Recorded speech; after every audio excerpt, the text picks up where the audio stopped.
Well, thank you, everyone. And again, thank you, OpenSearch, for hosting this. We welcome you to our thrilling journey into data-driven security automation. My name is Antony. I come from a background of penetration testing. I then moved into internal network and security engineering and analyst roles, which now I basically head up the technical service delivery at Securac, where we try to deliver end-to-end automation services to our clients. And I'm Patrick Lynch. Similar to Antony, I started my career in pen testing before moving into internal security, where we look to build and manage a SOC with Antony. And now I head up development at Securac. And Antony and I have actually worked together for about 7 years across various organizations. So we've come across some various challenges that we think are probably quite common that many people might have faced.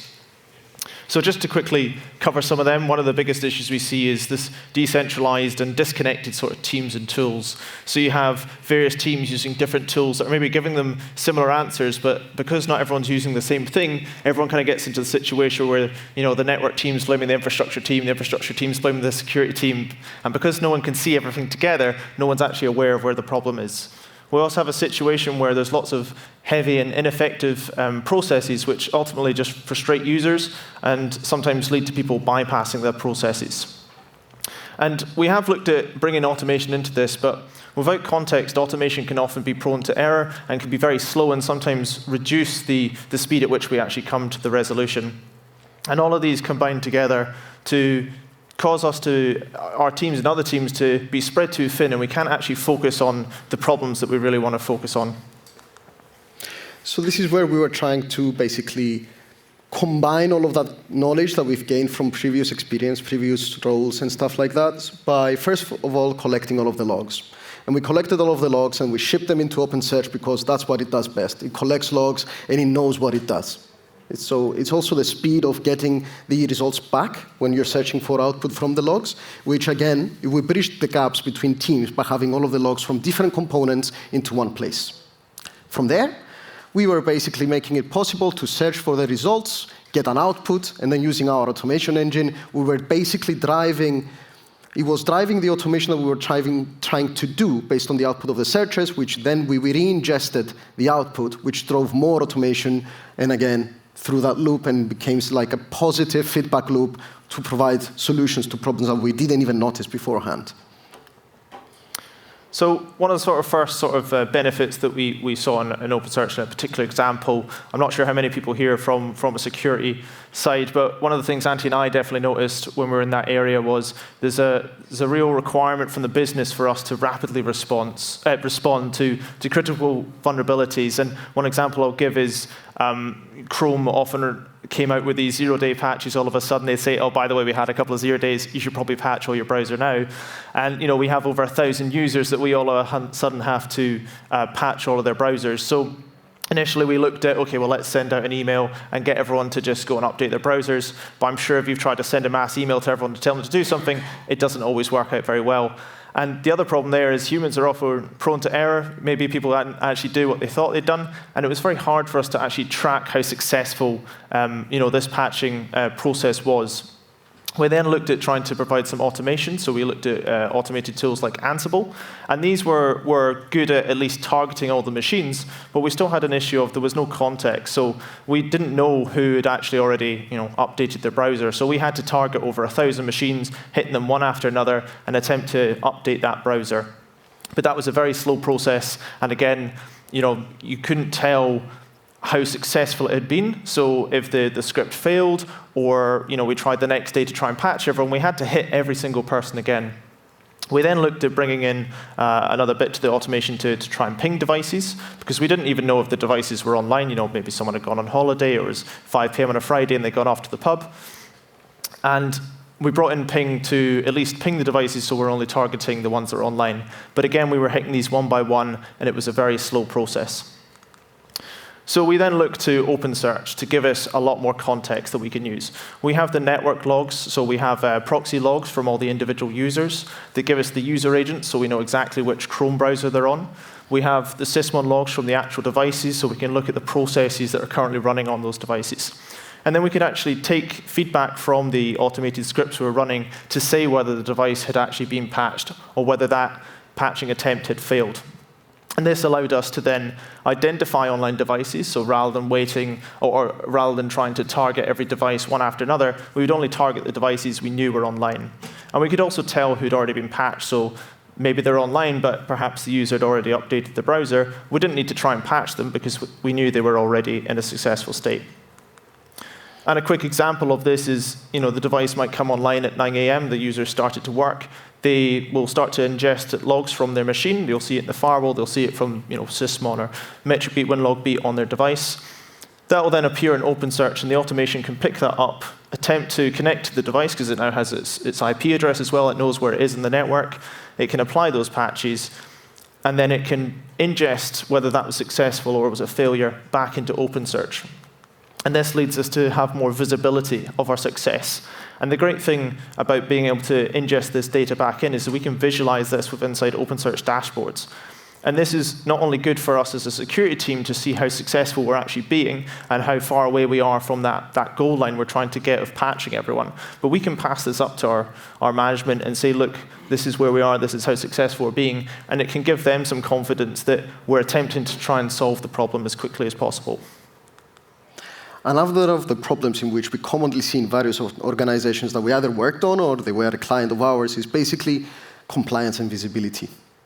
Everybody knows their assets, or at least they try to identify their assets, but not a lot of people actually know whether or not their users, by being compliant to the password policy, are actually not using guessable passwords. Whether or not there are dormant accounts, in which are accounts that nobody uses anymore, or they have been requested for a single test script that actually never went into production, but that account still exists. Or whether or not we need to fix some of the processes that are used within IT, which is setting up weak passwords when creating an account, so the user that gets the account knows the password to change it upon first login. All of which increase the risk of having accounts being compromised, but we have no visibility of that. Yes, you could hire a third party, provide a report, and actually get an understanding of what's happening and fix it once off. But what happens when you want to continuously fix that issue? And this is where basically we took a step back. We try to understand what kind of data we already see. We already see domain authentication logs. We already see security audit logs, so basically when a user tries to change their passwords. We also know where a device has come online, and therefore that particular user should only be used on one account or one device even. So how do you know if you have indications of compromise already, where one single user is used to log in on multiple workstations? And at the end, we used our own automation engine to enrich that data to basically query the Active Directory to get information like, when did this user last change the password? Is this user ever logged in? If this user logs in next, will they change the password? Is that enforced? And that's basically what we try to create a process where it would increase visibility by answering the following questions, like, have the passwords been changed? Is there any indication of compromise at the moment? Is there a pattern emerging from password reuse between different users? For example, password rotation. It's summertime 2024. We change it to wintertime 2024. And then, is there a need to change the existing IT processes, as I said earlier, by setting up weak passwords in the beginning of the creation of the accounts?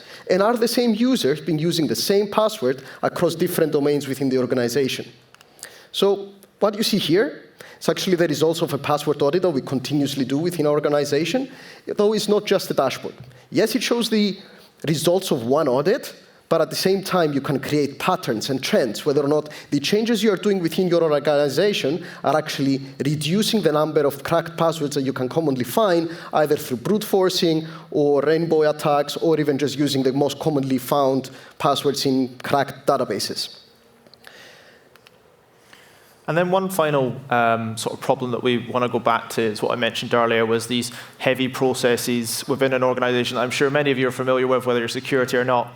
And it often ends up frustrating users. A great example we found is, you've got a process of people joining the business. And if you have to, when they join the business, raise a ticket and wait for their user account to be created, wait for their laptop to be given to them, and you get into the situation where you're like, all right, I'll just give you my username and password. You use that for a couple of days. Well, from a security perspective, that's horrible. We hate that, right? So we understand it's frustrating for a user that's joining. They want to be able to get started. But if this process is really slow, they're going to try and look for different avenues to bypass it. And these tasks as well are often very repeatable. An example we'll use here is, a user tries to access a website and it's being blocked, that's an often a common cause that comes up, and it has to go through various steps. So it has, the user has to raise the ticket, it goes to a service desk, it gets passed to a technical team. And because these requests are done so often, teams get a little bit sloppy, they get a bit bored of these requests, and sometimes they'll end up making mistakes. And this can cause the process to be drawn out in an even longer way. An example, like I mentioned there, is a user can't access the website, so they have to raise this ticket. And it goes through all these different human elements that can all take time, because you've got emails going back and forth. You then even have, once the change is actually being completed by the network team, they have to go back to the user to confirm, is it now working? Ooh.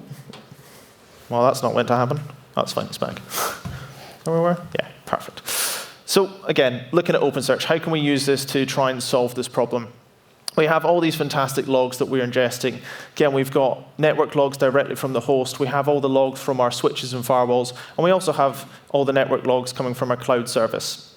And these can help us answer some of those questions in that process. For a start, we can actually confirm that the issue exists. The user says they can't access the website. Maybe they've not connected to the Wi-Fi properly. Maybe they're on someone else's network. We can confirm that we can see those blocks within the firewall logs. We can also check where that block is happening. Perhaps an engineer's already looked at this and they've applied a fix, but it's not fully fixed it because it's now hitting another firewall where it's blocked. And we can also verify, once the change has been completed, that it's actually been successful, that that change has actually fixed the user's issue. And we can actually take this a step further. Rather than just using the data we got to automate those individual processes, we can look at automating the entire process.